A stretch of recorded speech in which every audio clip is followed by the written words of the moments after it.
नमस्कार and welcome to curiously education. दोस्तों आज 3 अगस्त 2022 है और दिन है वेंसडे। एक बहुत इंटरेस्टिंग बात आप सभी के साथ सबसे पहले शेयर करना चाहूँगा और वो ये है कि आज सुबह मॉर्निंग के टाइम पर अर्ली मॉर्निंग एक शेड्यूल रखा था, वीडियो रिकॉर्डिंग का शेड्यूल। और आने वाले दिनों में you will find very interesting content on this channel. कुछ ऐसी किताबें हैं, कुछ ऐसी बुक्स हैं जो आपको पढ़नी चाहिए, जो आपके परफॉर्मेंस को एक नेक्स्ट लेवल पर ले जाएगी। तो उन किताबों के बारे में कुछ इंटरेस्टिंग चीज़ें जो हैं वो मैं इन वीडियोस में आपके साथ शेयर करूँगा। बहुत ही जल्द हम ये वीडियोस जो हैं वो आपके लिए लेकर आएंगे। तो आई एम वेरी एक्साइटेड। मुझे बहुत मज़ा आया टू बी ऑनेस्ट। राइट, अभी तक क्या था कि आप लोगों ने मुझे बहुत कम देखा है, राइट, पीपीटीज ही देखी है। लेकिन अब जो ये वीडियोस आएंगे ना, अब जो नए वीडियोस, ये सीरीज़ तो ऐसे ही रहेगी, राइट, लेकिन इसी के साथ साथ कुछ और वीडियोस ऐड किए जाएंगे जिसमें आप मुझे देख पाएंगे और होपफुली ऐसा लगेगा कि मैं और आप आमने सामने हैं और किसी विषय पर, इंटरेस्टिंग विषय पर बात कर रहे हैं। आई होप ऐसा ही आपको फील होगा, कोशिश यही है। तो जल्दी वो वीडियोस आएंगे, राइट। एडिटिंग टेबल पर है, editors are working on it. थोड़ा बहुत कट यहाँ वहाँ करना है, ये सारी चीज़ें जो जैसे ही हो जाएगी, कुछ वीडियोस कलेक्ट हो जाए उसके बाद हम लॉन्च करेंगे। एंड मुझे भी बहुत, एक मेरे लिए एक नया अनुभव था, एक नया एक्सपीरियंस था, क्योंकि अभी तक क्या है कि मैं माइक के पीछे, यानी कि माइक के सामने तो बात मैं ठीक ठाक कर ही लेता हूँ। अब देखते हैं कि माइक के साथ साथ कैमरा जब रहेगा मेरे सामने, तो कैमरा के सामने मैंने इतने कोई ख़ास वीडियोस नहीं बनाए हैं, लेकिन लेट्स सी, आई होप आपको पसंद आएंगे। और सबसे इंटरेस्टिंग बात, सबसे इम्पोर्टेंट बात जो है, that is the content. Content is always the king, right. अच्छा कंटेंट जो है वो चीज़ों को स्प्रेड करता है, इन द सेंस के जो बात है, जो हकीकत है, जो कहानियाँ हैं, वो आपको ट्रिगर करेगी, इंस्पायर करेगी। I hope. तो लेट्स सी, राइट। तो ये एक अच्छी, एक इंटरेस्टिंग, एक खुशखबरी थी जो मुझे आप सभी के साथ शेयर करनी थी, राइट। अब बात करते हैं आज हमारे टेबल पर क्या है। 5 इंपॉर्टेंट आर्टिकल्स हैं।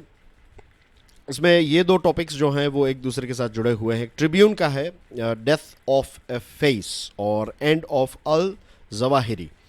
तो ये जो एक आतंकवादी है, अलकायदा का जो चीफ था, ओसामा बिन लादेन के बाद अलकायदा की कमान संभालने वाला जो व्यक्ति है, उसकी मृत्यु हो चुकी है, उसको हंट डाउन किया है यूएसए ने। तो इसके बारे में बात करेंगे। An avoidable crisis, right, this is also very interesting article. Locking up school भी इंटरेस्टिंग है और क्रिप्टो के बारे में बात करने वाले हैं। तो let's quickly move on. Drones के माध्यम से यूएसए ने अफगानिस्तान में काबुल के एक सेफ हाउस में ये व्यक्ति, जिसका नाम है अयमान अल जवाहिरी, तो ये जवाहिरी जो है ये अल कायदा का लीडर था और अमेरिकन ड्रोन ने इसको मार गिराया है। इस व्यक्ति को हमेशा हमेशा के लिए वाइप आउट कर दिया है, अयमान अल जवाहिरी को। ज़ीरो डार्क 30 फिल्म देखी है आपने? नहीं देखी है तो जब भी वक्त मिले देख लेना एक बार। ओसामा बिन लादेन को कैसे ढूंढा गया, कैसे उसको आइडेंटिफाई किया गया कि यहाँ पर ही है वो। और ये पूरा जो ओसामा बिन लादेन वाला मिशन था, तो उसमें एक एजेंट, राइट, एक फीमेल एजेंट, एक लड़की जो है, जब से उस लड़की ने सीआईए को ज्वाइन किया तब से लेकर कुछ 10-11 साल हो गए थे, उसने सिर्फ एक ही मिशन पर काम किया था, and that was to find Osama bin Laden. और फाइनली ओसामा बिन लादेन को आइडेंटिफाई किया जाता है, पकड़ा मीन्स पता चलता है कि यहाँ पर ही, और कमांडोज की टीम जाती है और फिर उसको मारकर उसकी डेड बॉडी को लेकर फिर यूएसए जो है वो अफगानिस्तान चला जाता है। आई एम श्योर कि पाकिस्तान में ये जो ओसामा बिन लादेन है उसको पकड़ा गया था। ये अयमान अल जवाहिरी जो है, उसके बारे में भी एक बात मैं बता दूं कि एक लंबे समय से ये भी पाकिस्तान में रहता था और कुछ समय पहले ही ये अफगानिस्तान वापस आया था और अफगानिस्तान में इसकी मृत्यु हो चुकी है वाया अमेरिकन ड्रोन। ये खुद एक डॉक्टर था, राइट, इजिप्शियन है बेसिकली, और इजिप्शियन डॉक्टर था, और फिर वो टेररिस्ट इन चीफ बन गया। और जब से ओसामा बिन लादेन की मृत्यु हुई 2011 में, तब से ये अल कायदा का हेड था, चीफ था, ओसामा बिन लादेन का सक्सेसर था। अगस्त 1998 में ईस्ट अफ्रीका में अमेरिका की जो एम्बेसी है उस पर बम धमाके हुए थे, एक आतंकवादी हमला हुआ था, तो उसमें भी ये व्यक्ति शामिल था। 9/11 का जो न्यूयॉर्क में ट्विन टावर का अटैक हुआ, उसमें भी इस व्यक्ति का हाथ था। और आपने शायद इस पार्टी का नाम सुना होगा, इसको कहते हैं मुस्लिम ब्रदरहुड। इजिप्शियन पार्टी है, राइट, इजिप्शियन जो मुस्लिम ब्रदरहुड एक संगठन है, तो उसके एक क्लेरिक थे, क्लेरिक यानी कि सो कॉल्ड धर्म गुरु, राइट। वैसे आतंकवादियों का कोई धर्म नहीं होता है, हाँ, वो धर्म का नाम लेकर लोगों को भड़काते हैं और ये सारी चीज़ें करते हैं, लेकिन आई स्ट्रांगली बिलीव कि इनका कोई धर्म नहीं होता है। तो ऐसा एक सो कॉल्ड सेल्फ प्रोक्लेम्ड धर्म गुरु था जिसका नाम था सईद कुतुब। तो ये सईद कुतुब जो हैं, इसने इस जवाहिरी को पूरा ट्रेन किया, राइट। ये गुरु था और वो उसका चेला। और फिर टीनेजर जब था ये जवाहिरी, तब इसने एक इजिप्शियन इस्लामिक जिहाद नाम की संस्था जो है इसकी शुरुआत की। और फिर ये 9/11 जब हुआ उससे कुछ महीने पहले ही ये इजिप्शियन इस्लामिक जिहाद नाम की जो ऑर्गेनाइजेशन है ये अल कायदा के साथ मर्ज हो गई, टेक ओवर हो गया, आप कह सकते हैं। अल कायदा ने इस ऑर्गेनाइजेशन को टेक ओवर कर लिया। जैसे हम देखते हैं ना कि अलग अलग कंपनीज, बड़ी कंपनीज जो हैं वो छोटी कंपनी को टेक ओवर कर लेती है, वैसे ही ये ऑर्गेनाइजेशंस या आतंकवादी संगठन भी कुछ इसी प्रकार की चीज़ें कर रहे हैं। और मैं हमेशा कहता हूँ कि ये लोग अब क्या कर रहे हैं पता है, ये कर रहे हैं TPO। व्हाट इज़ TPO, मैं अभी आपको एक्सप्लेन करूँगा। The killing is a rare battlefield victory for the Biden administration in counter-terrorism. अब बाइडन एडमिनिस्ट्रेशन के लिए एक बहुत बड़ी जीत है। ओबामा साहब की बहुत बड़ी जीत किया थी, मुझे आज भी वो दिन याद है जब वो कैमरा के सामने आए और फिर उन्होंने पूरी दुनिया को बताया कि आज हमने ओसामा बिन लादेन को पकड़ लिया और उसको हंट डाउन कर दिया है। वैसे ही बाइडन एडमिनिस्ट्रेशन के लिए एक बहुत बड़ी जीत है कि अलकायदा का जो हेड है उसको उन्होंने मार गिराया है। इसी के साथ यूएसए ने ये भी चीज़ प्रूव कर दी है कि we are still the most powerful country in the world.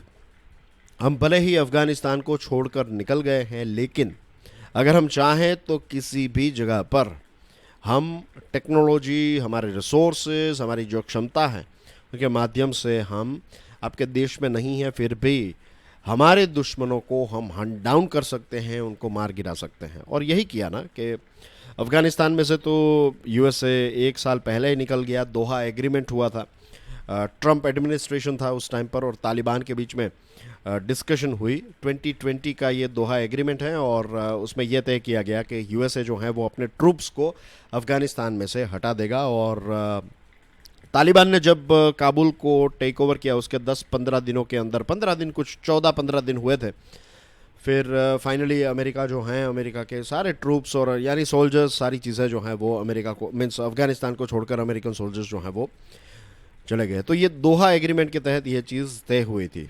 Just आपको चीज़ें कुछ हैं जो रिफ़्रेश करा रहा हूँ, आपको सारी चीज़ें याद आ जाए। और ट्रंप एडमिनिस्ट्रेशन के बाद बाइडन एडमिनिस्ट्रेशन आया और बाइडन एडमिनिस्ट्रेशन ने भी ये दोहा एग्रीमेंट को स्वीकृति दी।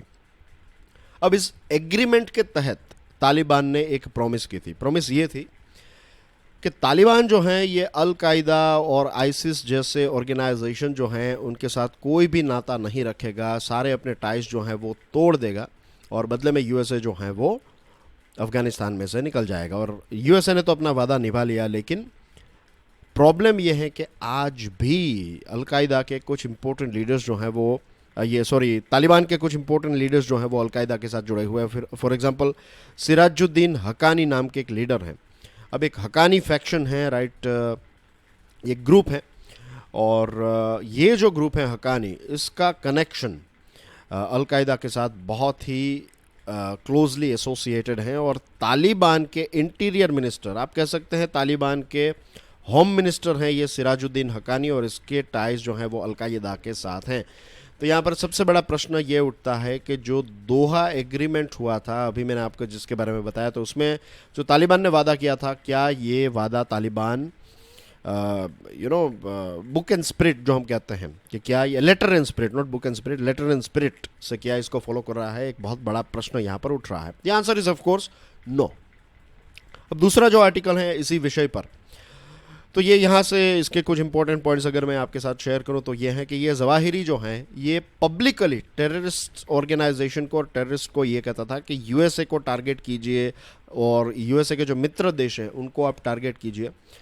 और कुछ समय पहले उसने इस्लामिक स्टेट जो हैं उसके बारे में कहा था कि इस्लामिक स्टेट जो है इराक और सीरिया में बहुत ज़्यादा आतंक फैला रहा है। क्योंकि देखिए अलकायदा के बारे में एक मैं आपको बात बताऊं, अलकायदा जो है उस it's like upper house. Upper house में क्या होता है, जो राज्यसभा है तो उसमें थोड़े मैच्योर, थोड़े ज़्यादा एक्सपीरियंस लोग जो हैं वो अपर हाउस में बैठते हैं कंपेयर टू लोअर हाउस में। हमारे देश के नहीं, जनरली दो हाउसेस जहाँ पर होते हैं तो वहाँ पर हाउस ऑफ लॉर्ड्स हैं तो वहाँ पर आपको सीनियर लोग मिलेंगे, हाउस ऑफ कॉमन्स जो है वहाँ पर आपको हर प्रकार के लोग मिलेंगे। तो ये जो आइसिस हैं, ISIS is like new organisation, ज़्यादातर यंगस्टर्स आइसिस में हैं और अलकायदा में जो हैं वो ज़्यादातर थोड़े मैच्योर, थोड़े 50+ जैसे लीडर्स और ज़्यादा हैं। तो आइसिस जो है जिस प्रकार से आगे बढ़ रहा था, क्योंकि यंग ऑर्गेनाइजेशन है, यंग लीडरशिप थी, यंग ग्रुप हैं, थोड़ा प्रूव करना है इनको, ये वो सारी चीज़ें, तो एक प्रकार की राइवलरी हो गई थी। एक समय ऐसा था कि आइसिस इतना फेमस हो गया था कि लग रहा था कि अलकायदा से भी डेंजरस है। लेकिन आज अलकायदा जो है वो अगेन स्ट्रॉन्ग है कंपेयर टू आइसिस। आइसिस जो है वो नियरली वाइप्ड आउट हो गया था, अब फिर से ये ग्रुप जो है, ये विचारधारा तो चल ही रही है। तो अलकायदा के लीडर्स जो हैं वो कई बार आइसिस की निंदा करते हैं, तो इसका मतलब ये नहीं है कि वो एंटी टेरर हो गए हैं, नो, वो इंटरनल राइवलरी है। इट्स लाइक कि दो ड्रग्स बेचने वाले कार्टेल्स जो हैं, दोनों ड्रग्स ही बेच रहे हैं, लेकिन एक ग्रुप जो है वो दूसरे ग्रुप के बारे में कुछ कहेगा तो इसका मतलब ये नहीं कि अब वो ड्रग्स का धंधा छोड़ दिया। ये कंपटीशन है, इसलिए ये एक दूसरे के बारे में ऐसी गंदी बातें बोल रहे हैं, तो ये जो अलकायदा है एक ड्रेडेड नेटवर्क है और दूसरे ऐसे नेटवर्क्स को भी ये टेक्नोलॉजी और सारी चीज़ें, और इट्स लाइक छोटी छोटी कंपनीज जो हैं वो टेक ओवर कर ली। हर जगह पर अलकायदा नहीं तो कुछ जगह पर, लेट्स से बोको हराम नाइजीरिया में, तो उसको भी डायरेक्ट इनडायरेक्ट सपोर्ट देना। और जो मैंने आपको बताया TPO, तो यहाँ पर आप देखिए रेडिकलाइजेशन जो होता है ऑनलाइन कैंपेन के, अब उन्होंने एक क्या स्ट्रेटेजी की है, जो कॉल सेंटर्स जैसे हमारे देश में आए वैसे अब ये TPO कर रहे हैं। TPO यानी कि वो जो था कॉल सेंटर वाला उसको BPO कहते हैं, बिजनेस प्रोसेस आउटसोर्सिंग। यहाँ पर TPO का मतलब है टेरर प्रोसेस आउटसोर्सिंग, कि भारत में आतंकवादी हमले करने हैं तो आप भारत में आपको अपने फाइटर्स भेजने की ज़रूरत नहीं है, भारत में ही कुछ ऐसे बेवकूफ़ों को आप पकड़ लीजिए, उनका ब्रेन वॉश कर लीजिए धर्म के नाम पर या फिर किसी भी चीज़ के नाम पर, उनके हाथ में हथियार दे दीजिए और फिर वो हमारे ही लोग जो हैं वो हमें ही मारेंगे, तो उनको यहाँ पर नहीं आना पड़ेगा। तो ये ऑनलाइन रेडिकलाइजेशन कैंपेन और ये सारी चीज़ें भी अलकायदा जो है वो काफ़ी यूज़ कर रहा है। अब तालिबान के बारे में जो प्रश्न, इससे पहले का आर्टिकल जहाँ पर ख़त्म होता है कि दोहा एग्रीमेंट को क्या लेटर एंड स्पिरिट में फॉलो कर रहा है, और ये भी बात सामने आई है कि Taliban is going soft on terror groups. Taliban जो है वो टेरर ग्रुप्स को इतना ज़्यादा हैविली मीन्स एक इस्तेमाल तो कर ही रहा है, उसको एक रिज़र्व के तौर पर तो रखा ही है कि जहाँ पर डिप्लोमेटिक तरीके से बात ना हो पाए तो वहाँ पर इस अलकायदा और इस प्रकार के जो ग्रुप्स हैं उनका इस्तेमाल करना। और यूएसए ने भी एक्यूज़ किया तालिबान को कि आपने इंटरनेशनल कम्युनिटी को भी धोखा दिया है, आपने अलकायदा के चीफ जो हैं उसको काबुल में संभाल कर रखा था, और पाकिस्तान को भी अब इसका जवाब जो है वो देना पड़ेगा। और तालिबान जो है वो ये कह रहा है कि यूएसए ने स्ट्राइक करके दोहा एग्रीमेंट को वायोलेट किया है। यूएसए ने कहा कि आप वायोलेट करें क्योंकि आप ऐसे ऑर्गेनाइजेशंस के साथ जुड़े हुए हैं, राइट। पाकिस्तान के बारे में जैसे हमने जिक्र किया तो पाकिस्तान में भी एक लंबे समय तक यहाँ पर रहा, एंड वी नो कि Pakistan is a trouble maker. तो बाकी के देशों को भी पाकिस्तान पर और ज़्यादा प्रेशर क्रिएट करने की ज़रूरत है। यूएसए, इंडिया और दूसरे जो मित्र देश हैं वो अफ़गानिस्तान और पाकिस्तान पर डेफिनेटली प्रेशर क्रिएट करेंगे कि ऐसे बड़े बड़े आतंकवादी जो हैं उनको आप पनाह दे रहे हैं। और ये ज़वाहिरी जो हैं इस पर कितना रिवॉर्ड था, बाउंटी जो कह सकते हैं आप, $25 मिलियन, इसके सिर पर $25 मिलियन थे। जस्ट इमेजिन कि गब्बर सिंह जो था 16 का $50,000 और यहाँ पर $25 मिलियन, तो यू कैन इमेजिन, जस्ट मजाक कर रहा हूँ। लेकिन किसी ना किसी ने तो पैसों की लालच में आकर चलो अच्छा हुआ कि लालच कहीं पर पॉजिटिव तरीके से काम आई, कि किसी को पैसों की लालच हुई और किसी को पैसों की ज़रूरत होगी, वट एवर, राइट। तो किसी ने इन्फॉर्मेशन दी और फाइनली यूएसए ने यहाँ पर स्ट्राइक करके एक ऐसे जहरीले व्यक्ति को वाइप आउट किया है। अब भारत के बारे में एक चीज़ आपको याद दिलाना चाहूँगा। कुछ समय पहले हमने बात की थी, राइट, कि न्यू दिल्ली और काबुल, अभी काबुल में इंचार्ज कौन है? तालिबान है। तो क्या भारत तालिबान के साथ काम कर पाएगा? क्योंकि हमने लंबे समय से वहाँ पर पैसे इन्वेस्ट किए, कितने सारे प्रोजेक्ट्स और सारी चीज़ें जो हमने बहुत डिस्कस की है, तो उनकी गहराइयों में नहीं जा रहा हूँ। हमने जो मदद की वो अफ़गानिस्तान के लोगों की मदद की है।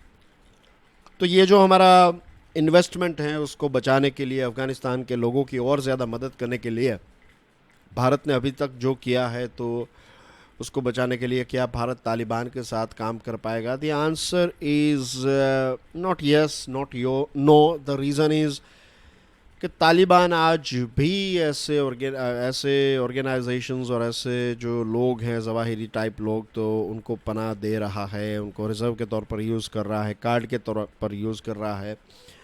तो चीज़ें जो हैं, it's going to be complex, it's not going to be that easy. तो I hope things are clear to you. दोस्तों, आपकी स्क्रीन पर जो तस्वीर है, इनका नाम है नैन्सी पेलोसी। नैन्सी पेलोसी कौन है? यूएस हाउस स्पीकर है, वेटरन डेमोक्रेट पॉलिटिशियन है।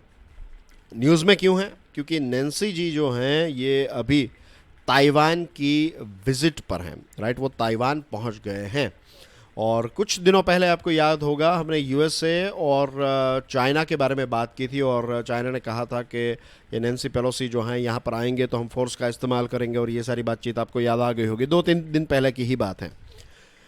अब मिस पेलोसी जो हैं ये हाईएस्ट रैंकिंग यूएस ऑफिशियल हैं जो 25 सालों के बाद ताइवान गए हैं। 25 सालों के बाद 1997 में, इससे पहले हाउस स्पीकर जो थे न्यूट गिंगरिच, तो वो गए थे।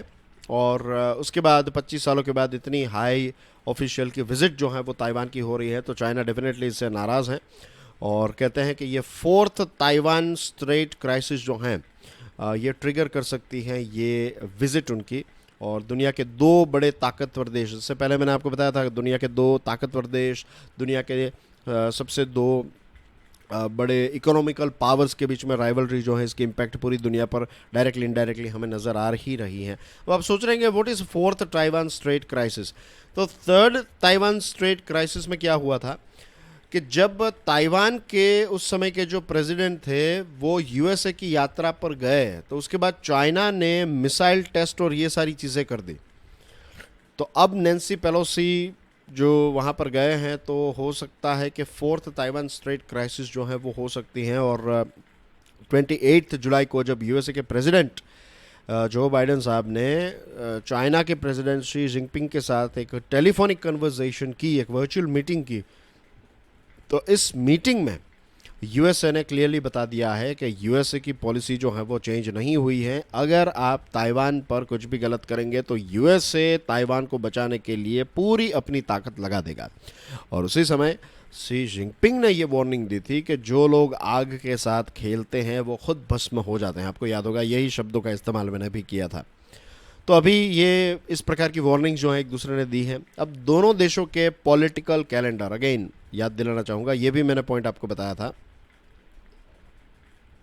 दोनों देशों के खुद के पॉलिटिकल कैलेंडर से बेसिकली दोनों देश जो हैं, दोनों देश के लीडर, बाइडेन साहब भी अपने देशवासियों को यही दिखाना चाहेंगे कि देखिए यूएसए ताकतवर देश है और कोई भी जगह पर अगर गलत हो रहा है तो यूएसए अपने मित्र देशों के लिए कुछ भी करने के लिए तैयार हैं। आज भी हम सक्षम हैं और चाइना ये करने की कोशिश करेगा, शी जिनपिंग ये प्रोजेक्ट करने की कोशिश करेंगे कि हमारे साथ कोई पंगा लेगा तो फिर हम उनको छोड़ेंगे नहीं।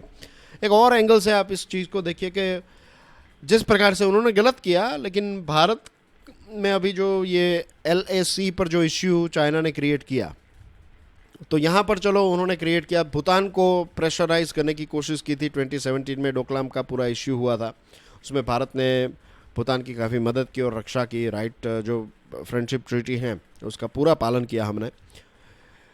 लेकिन अब LAC पर जो इश्यू क्रिएट किया है, तो इट्स गुड थिंग कि अब चाइना जो हैं उनको यहाँ पर ताइवान में ये जो इश्यू हुआ है, तो चाइना जो है वो भी बिजी हो जाएगा। जैसे हमारे यहाँ पर 2 फ्रंट वॉर जैसा है ना, कि एक तरफ पाकिस्तान और एक तरफ चाइना, दोनों मिलकर एक साथ अगर इंडिया पर हमला करें तो हमारी जैसे टफ सिचुएशन हो सकती है, वैसे ही यहाँ पर एलएसी पर यहाँ पर वो एंगेज्ड है हमारे साथ। तो दूसरे कोने में यहाँ पर जो ताइवान है, तो यहाँ पर अब यूएसए भी क्लियरली, ये सारी वार्निंग्स के बाद भी यूएसए के इम्पोर्टेंट लीडर वहाँ पर जाते हैं, तो यूएसए ये दिखाना चाहते हैं कि देखिए आप गलत करेंगे तो यूएसए जो है वो, और पूरी दुनिया को ये मैसेज जाएगा कि सी वी आर विद ताइवान ऐसा, और बहुत सारे देश जो हैं वो फिर यूएसए को सपोर्ट भी करेंगे। तो चाइना के ऊपर प्रेशर तो डेफिनेटली क्रिएट होगा। लेट्स होप कि ये फोर्थ ऐसी क्राइसिस ना हो, बट अभी चीज़ें जो हैं वो काफ़ी, you can say it's a very delicate situation, क्योंकि जब रशिया और यूक्रेन के बीच में 24 फरवरी से पहले के आर्टिकल्स और सारी चीज़ों में यही था कि ऐसा नहीं होगा, लेकिन अटैक हो गया। तो लेट्स होप कि ऐसी कोई चीज़ यहाँ पर ना हो। We don't want war right in this world, लेकिन चीज़ें जो हैं वो काफ़ी डेलिकेट है। I would recommend let's wait and watch. Education के साथ जुड़ा हुआ ये आर्टिकल है। अर्बन रूरल डिवाइड तो हम सब जानते हैं एजुकेशन में, राइट। आप गांव की स्कूल पकड़ लीजिए, सरकारी स्कूल, और एक शहर की स्कूल पकड़ लीजिए, राइट, खास करके बड़े मेट्रो सिटी की, तो उसमें एक बहुत बड़ा डिफरेंस हमें देखने को मिलता है। पेंडेमिक के टाइम पर हमें डिजिटल डिवाइड का भी गैप देखने को मिला। कुछ बच्चों के पास ऑनलाइन प्लेटफॉर्म था अवेलेबल, और बहुत सारे बच्चों के पास ये चीज़ अवेलेबल नहीं थी। अब हुआ ये है कि एक लहलुल खुर्द नाम का एक गांव है जो संगरूर डिस्ट्रिक्ट में आता है। तो यहाँ पर क्या हुआ है कि यहाँ पर जो लोग हैं उन्होंने प्रोटेस्ट किया एक अलग तरीके से।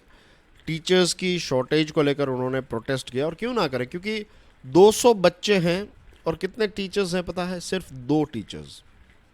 तो रेसिडेंट्स जो हैं इस गांव के, उन्होंने लोकल गवर्नमेंट प्राइमरी स्कूल को ताला लगा दिया प्रोटेस्ट के नाम पर। और ये कहीं ना कहीं अगर ये नहीं किया होता तो इसका अटेंशन भी नहीं जाता, सरकार का ध्यान भी यहाँ पर नहीं जाता कि 200 स्टूडेंट्स और सिर्फ 2 टीचर्स, राइट। अब 2 टीचर्स क्या पढ़ा लेंगे आपको, मीन्स वो भी कर करके कितनी मेहनत करेंगे और कितने दिन तक कर सकते हैं वो, तो ये सस्टेनेबल नहीं है।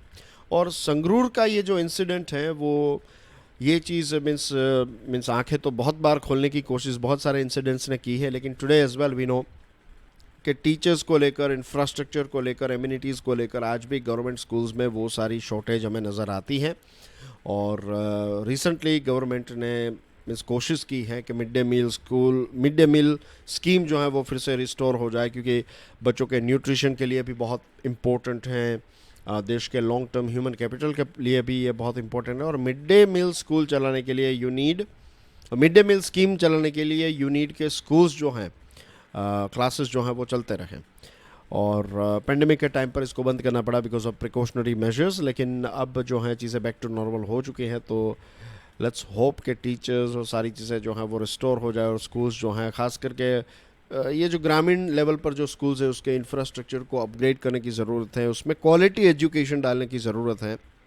और टीचर्स जो हैं वो गांव में क्यों नहीं जाना चाहते, मीन्स टीचर्स तो कहीं पर भी पढ़ाएंगे, लेकिन देखिए उनकी भी एक लाइफ है, उनकी भी एक पर्सनल एस्पिरेशन होती है।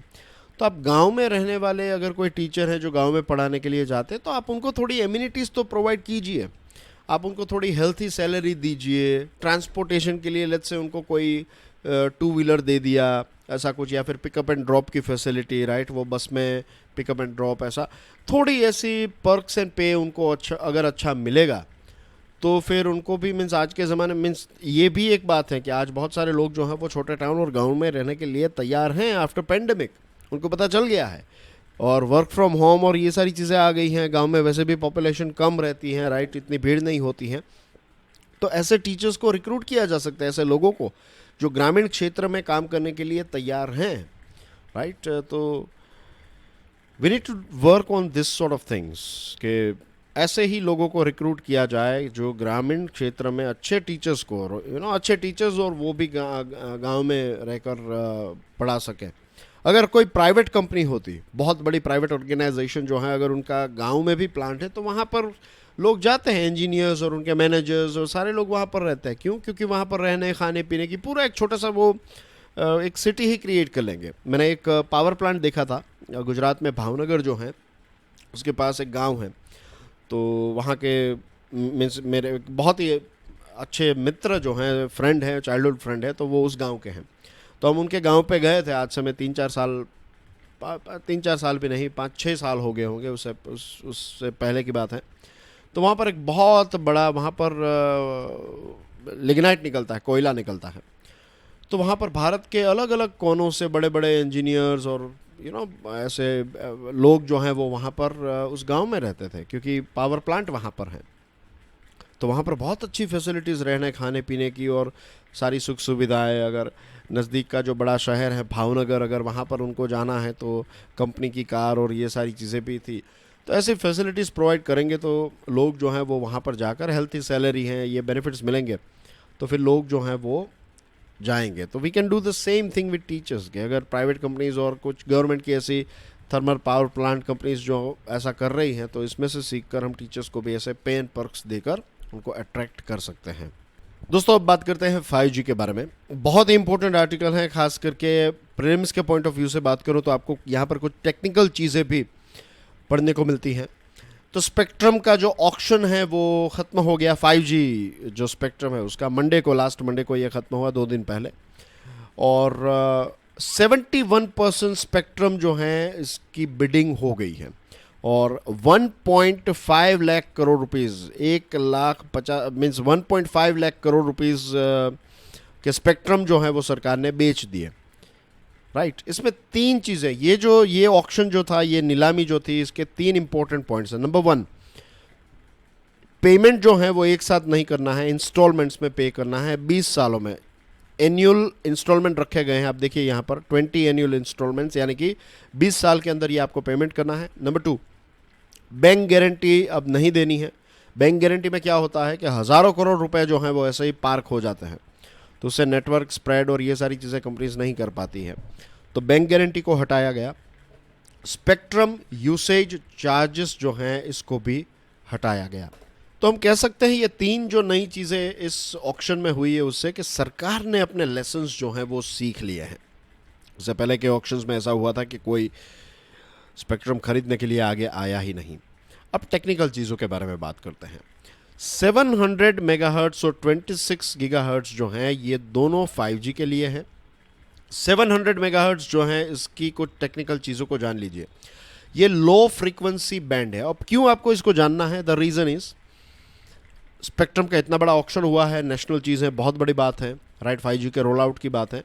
तो प्रीलिम्स में आपको ऐसा MCQ इजीली पूछा जा सकता है कि 700 का काम, 700 और 26 गीगा 700 मेगाहर्ट्ज़ और 26 गीगाहर्ट्ज़ को ध्यान में रखते हुए नीचे दिए गए स्टेटमेंट्स को आइडेंटिफाई कीजिए, राइट। तो यहाँ पर ये चीज़ आप PDF को डाउनलोड करने के बाद 2-3 बार पढ़ लीजिएगा, समझ लीजिएगा। मैं आपको एक बार एक्सप्लेन कर देता हूँ कि 700 मेगाहर्ट्ज़ जो हैं ये लो फ्रीक्वेंसी बैंड है। जो एरिया है ये वाइड कवर करता है, लेकिन डाउनलोड की स्पीड जो है ये स्लो रहती है। किसकी? 700 मेगाहर्ट्ज़ की। 26 गीगाहर्ट्ज़ जो है ये मिलीमीटर वेव बैंड है। इसका जो मेन कैरेक्टरिस्टिक्स हैं वो ये हैं कि कनेक्शन जो है, स्पीड जो है इसकी फास्ट है, राइट। 3 Gbps जितनी स्पीड जो है, 3 Gbps से भी ज़्यादा स्पीड जो है वो आपको इसमें मिलेगी, लेकिन सिग्नल जो है वो लिमिटेड रेंज का रहता है, ठीक है। तो यहाँ पर डाउनलोड स्पीड कम है लेकिन एरिया वाइड कवर होता है, यहाँ पर स्पीड फास्ट है लेकिन सिग्नल की रेंज जो है वो लिमिटेड है। तो ये 2 चीज़ें आपको याद रखनी है, ये इंपॉर्टेंट चीज़ है। 3300 मेगाहर्ट्ज़ की बात करें तो इसका ऑक्शन जो हुआ तो सबसे ज़्यादा रेवेन्यू इसी में से मिला, राइट। 54% जितना जो बिडिंग हुआ तो उसकी जो कीमत पैसे मिले हैं तो इसमें से ही मिले हैं। अब रही बात बाकी के 29% की।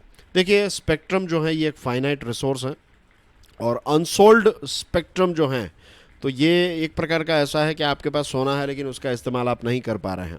तो इट्स लाइक दैट ओनली कि एक प्रीशियस इकोनॉमिक रिसोर्स है, जैसे ही वेस्ट चला जाएगा तो गवर्नमेंट को कुछ और ज़्यादा रिजर्व प्राइस और इन सारी चीज़ों को लेकर कुछ प्रैग्मेटिक लॉजिकल स्टेप्स उठाकर बाकी का जो स्पेक्ट्रम है ये 29% उसको भी जल्द से जल्द जो है वो ऑक्शन करके पैसे जो हैं आएंगे, तो सरकार भी डेवलपमेंट के लिए इसका इस्तेमाल कर पाएगी और ये सारी कंपनीज जो हैं वो भी 5G रोल आउट फटाफट कर पाएगी और आज दुनिया के बहुत सारे देशों ने 5G रोल आउट कर दिया है, भारत ने अब इसकी एंट्री ले ली है hopefully by the end of. मैंने क्वेश्चन भी पूछा था अक्टूबर के टाइम पर, 5G जो है वो इम्प्लीमेंटेशन में भी आ जाएगा। और आजकल हमारे जो स्मार्टफोन्स हैं, बहुत सारे ऐसे स्मार्टफोन्स हैं जो 5G एनेबल्ड हैं, राइट, बहुत सारे ऐसे फ़ोन्स आने लगे हैं। तो we are our phones are ready for 5G। अब बस ये नेटवर्क जल्द से जल्द स्टार्ट हो जाए तो एक और रेवोल्यूशन आएगा, एक नए लेवल पर हम पहुंचेंगे। ये 4G के आने के बाद क्या से क्या हुआ, देखिए कितने सारे लोग पिछले 7-8 सालों के अंदर इंस्टा में बड़े स्टार बन गए, यूट्यूब पर बड़े बड़े नाम बन गए।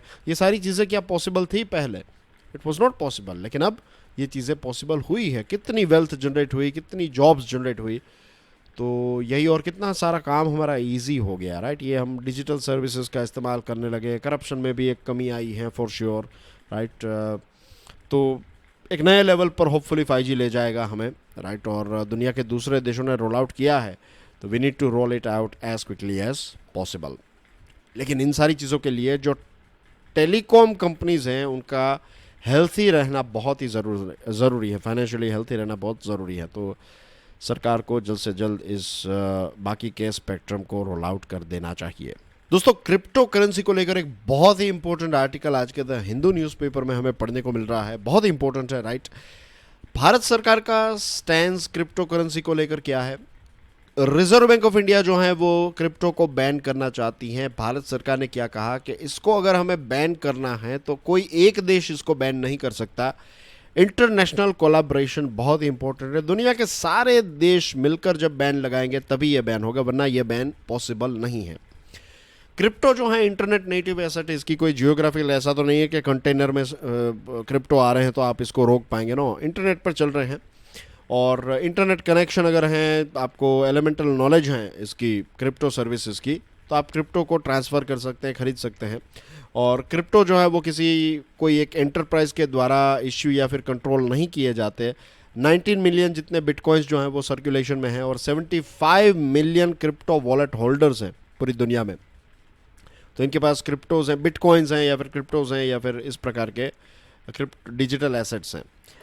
अब यूरोप की बात करें, देखिए यूरोप की जो मार्केट है वो यूएसए के बाद, यूएसए सबसे इकोनॉमिकली स्ट्रॉन्गेस्ट हैं और उसके बाद जो एशिया आता है, मीन्स यूएसए के बाद सबसे रिच अगर इकोनॉमी वाइज देखें तो यूरोपियन मार्केट है और उसके बाद एशिया आता है। और इंटरनेट यूजर्स की बात करें तो Asia is number 1, of course China और इंडिया को मिला दीजिए, और यूरोपियन मार्केट जो है उसका 3rd नंबर आता है इंटरनेट यूजर्स की बात करें तो। अब यूरोप इंपॉर्टेंट क्यों है? क्योंकि टेक्नोलॉजिकल कंपनीज और टेक्नोलॉजी को रेगुलेशंस की बात करें, इसके रूल्स एंड रेगुलेशन की बात करें तो यूरोप जब भी कोई रूल लेकर आता है तो वो दुनिया के लिए बेंचमार्क बनता है। For example general data protection regulation GDPR 2016 में इसको पब्लिश किया, 2018 में ये इम्प्लीमेंट हुआ। और कंज्यूमर डेटा प्रोटेक्शन की दुनिया में, प्राइवेसी की दुनिया में it is one of the most important, means अभी तक का सबसे थरो, अभी तक का सबसे वेल रिसर्च्ड अगर कोई रेगुलेशन बनाया है तो यूरोप ने बनाया। यूरोप ये GDPR, right, general data protection regulation, और ये GDPR ने ही ये चीज़ ये फ्रेमवर्क जो है ये उन्होंने इम्प्लीमेंट किया कि जो यूज़र है उसका कॉन्सेंट बहुत इंपॉर्टेंट। अगर मेरा डेटा अगर किसी कंपनी के पास है और मैं कहूँ कि ये डेटा आप हटा दीजिए तो उस कंपनी को हटाना पड़ेगा। यूरोप में तो हटाना ही पड़ेगा वरना बड़ी बड़ी पेनल्टीज़ आएगी। और राइट टू फॉरगेट और प्राइवेसी, ये सारी चीज़ें जो हैं ये GDPR कवर करता है। और सुप्रीम कोर्ट ने भी ये कहा कि राइट टू प्राइवेसी जो है वो हमारे देश की सुप्रीम कोर्ट ने कि फंडामेंटल राइट है, और right to life and liberty जो है वो इंटीग्रल पार्ट है। ये राइट टू प्राइवेसी जो है ये राइट टू लाइफ और लिबर्टी का इंटीग्रल पार्ट है, आप इसको हटा नहीं सकते।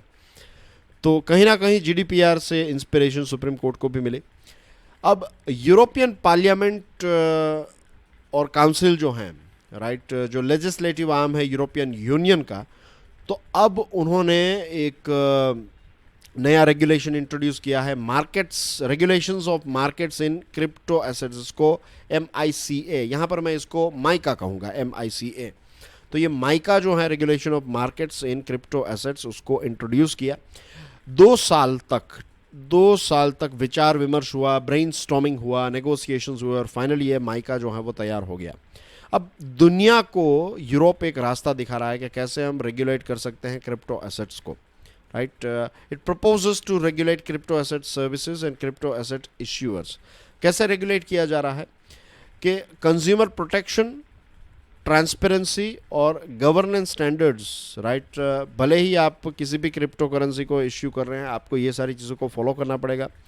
माइका जो है उसके तहत ऐसा है कि अगर कोई क्रिप्टो एसेट सर्विस प्रोवाइडर हैं, तो अगर इन्वेस्टर्स हैं, उनकी एसेट अगर ख़त्म हो जाती है, अगर वो नुकसान उठाते हैं, ऐसा कुछ होता है, तो कौन लायबल रहेगा? क्रिप्टो एसेट सर्विस प्रोवाइडर जो है वो लायबल रहेंगे.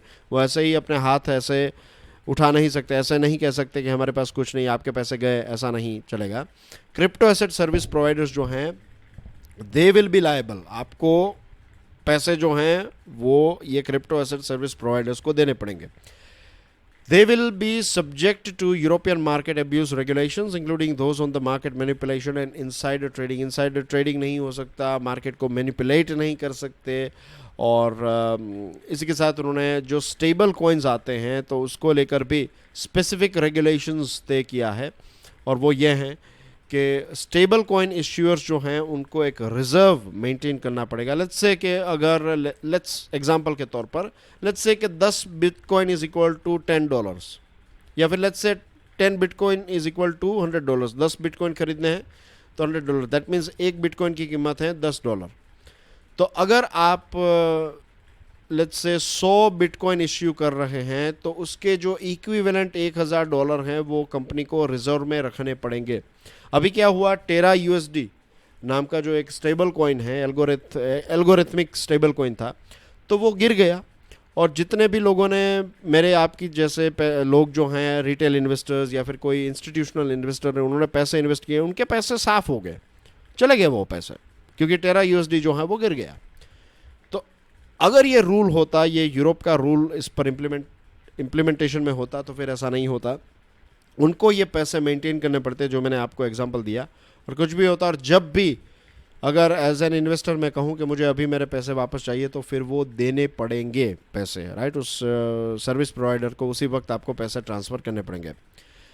अभी भी यूरोप का ये जो लॉ आया है MICA, ये ऐसा नहीं है कि फुल प्रूफ है. अभी ये धीरे धीरे और ज़्यादा ग्रोथ होगा इसका, और ज़्यादा ये परफेक्शन की तरफ आगे बढ़ेगा. लेकिन एटलीस्ट एक शुरुआत तो की. जैसे GDPR ने पूरी दुनिया को एक रास्ता दिखाया डेटा प्रोटेक्शन में, वैसे ही ये MICA जो हैं वो पूरी दुनिया को एक रास्ता दिखाएगा. And I am sure Indian government भी अब इस माइका को स्टडी करने के बाद हमारे देश में भी इस प्रकार के रूल्स आएंगे. और दूसरे देश जो भी इस क्रिप्टो करेंसी से थोड़े बहुत परेशान हैं, हैप्पी नहीं हैं, तो वो भी इसी प्रकार के रूल्स एंड रेगुलेशंस MICA से इंस्पायर्ड होकर क्रिएट करेंगे. That's everything in today's discussion dear friends. ये एक प्रश्न है आपके लिए, आप पढ़ लीजिए आराम से, और फिर उसके बाद उसका आंसर जो है वो कमेंट सेक्शन में दे दीजिएगा. एंड प्लीज़ मेक श्योर कि आप इस लेक्चर को दूसरे स्टूडेंट्स के साथ शेयर करें. Thank you very much for watching this video. God bless you all. जय हिंद.